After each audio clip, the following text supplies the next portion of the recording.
front of her. In one hand, she loosely held a kaleidoscope.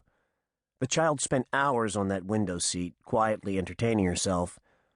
Of Andrea's 3 children, Phoebe was the shyest, the most withdrawn.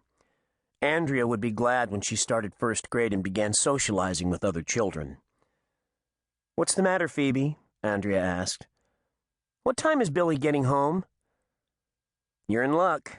He'll be home early today." "How come?" "It's a surprise, you'll see." Phoebe smiled, though tentatively, as if she didn't quite understand her mother's words. "You look pretty, Mama," she said. Andrea was surprised. "Do I?" She touched her hair, her fingers floating over the dark curls. She'd had Celine's style and perm it and, for the first time, wash out the gray. She had wanted it to be just right. The child nodded. "Are we having a party?" "Not exactly." "Then why are you wearing lipstick?" "Well, How to explain?" "I don't know, Phoebe. I just thought I would for a change." "Is it too much?" A small line formed between Phoebe's brows. "Too much what?" "Too much lipstick." "I don't know," the child shrugged. "I guess not." Andrea looked at her daughter. Of course she wouldn't know if it was too much lipstick. She was 6 years old. "Do you want a snack to tide you over until dinner, honey?" "No, I'm not hungry." She lifted the kaleidoscope to her eye and pointed it toward the window. "When Billy gets home, can he play Chinese checkers with me?" "Sure, I guess so. Maybe after supper." Phoebe didn't respond. She was busy slowly turning the end of the kaleidoscope, making pictures of beads and glass and sunlight. As she gazed at her child, Andrea felt something twine itself around her heart and squeeze. Everything was about to change. Their whole day-to-day life was about to shift in a way inconceivable to a 6-year-old, and Andrea wondered what it would do to her youngest child, what it would do to all of them. Andrea wanted them all to be happy, and she hoped that somehow there would be something like happiness in their future. But she sensed, though she couldn't see it yet, she sensed the wave of disappointment beginning far off, past the horizon of the present moment, a wave that would swell and grow and crash over them sooner or later. That was how it always was, it seemed. Happiness thwarted in 1,000 ways.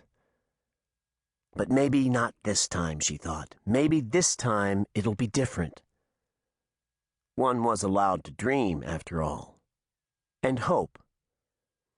"Well, let me know if you change your mind," she said to Phoebe. "You can have some peanut butter and crackers if you want." From the bay window came the small, disinterested reply, "Okay." Andrea went to the kitchen where she had a pork roast in the oven. It would soon be time to peel the potatoes. She reached for the apron that hung on a hook by the fridge and tied it around her waist. Even as her fingers worked, 20 years fell away, and she was a teenager again, nervous and breathless as she waited to be picked up by her date. Not that she had dated much. A couple of movies, a few school dances, and then, suddenly, marriage. The circumstances weren't the best, but that was all right. She'd married the man she wanted to marry. She had been in love, after all.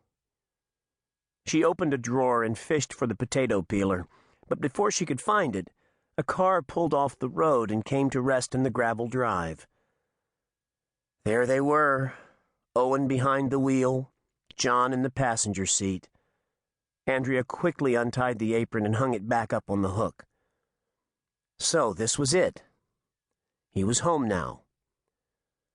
She watched from the window as the car doors opened in tandem and the men stepped out. One door slammed, then the other. Owen stretched, rising up on his toes and reaching for the sky. John stood still, a black garbage bag clutched in his right hand. He seemed to be waiting for a cue from Owen, something to tell him it was time to walk on stage and get this show going.